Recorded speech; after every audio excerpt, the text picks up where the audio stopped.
Hi guys, നിങ്ങൾ iPhone use ചെയ്യുന്നവരാണ്. ഐഫോണിലെ പ്രധാനപ്പെട്ടൊരു കാര്യം നിങ്ങളൊരിക്കലും മിസ് ചെയ്യരുത്. ഇതിലെ ബാറ്ററി ബാക്കപ്പുമായി ബന്ധപ്പെട്ടുള്ള വിലയേറിയ ഒരു ഇൻഫർമേഷനാണ്.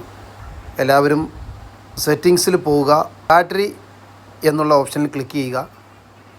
ഇവിടെ നമുക്ക് ചാർജിങ് 80, 85, 90, 95, 100 എന്ന് കാണാം.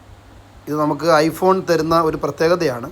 മാക്സിമം നമ്മൾ ചാർജ് ചെയ്യാനിടുമ്പോൾ 100-ലാണ് കിടക്കുന്നത് എങ്കിൽ അത് 95-ലേക്കോ 90-ലേക്കോ മാറ്റിയിടാൻ ശ്രമിക്കുക.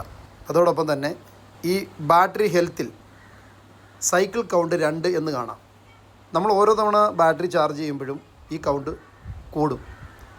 ഈ കൗണ്ട് കൂടുന്നതനുസരിച്ചിട്ടാണ് നമ്മുടെ ഈ മാക്സിമം കപ്പാസിറ്റി 100-ൽ നിന്ന് താഴേക്ക് വരുന്നത്. ഐഫോൺ 16 പോലുള്ള മൊബൈലിൽ ഐഫോൺ തന്ന ഒരു പ്രത്യേകതയാണ് ചാർജ് ചെയ്യുമ്പോൾ 95%, 90% ആക്കിയിടുക. അതുപോലെ തന്നെ 20%-ന് താഴെ ചാർജ് തീർന്നു കഴിഞ്ഞാൽ ഒരു റെഡ് സിഗ്നൽ വരും. ഒരിക്കലും ആ റെഡ് സിഗ്നൽ വരാതിരിക്കാൻ നിങ്ങൾ മാക്സിമം ശ്രമിക്കുക. 21% ആകുമ്പോൾ തന്നെ നിങ്ങൾ കുത്തിയിടാൻ ശ്രമിക്കുക. അങ്ങനെ നിങ്ങൾ കുത്തിയിട്ട് കഴിഞ്ഞാൽ ബാറ്ററിയുടെ ഈ കപ്പാസിറ്റി, അതായത് സൈക്കിൾ കൗണ്ട് കൂടാതിരിക്കുന്നത് നിങ്ങൾക്ക് കാണാം.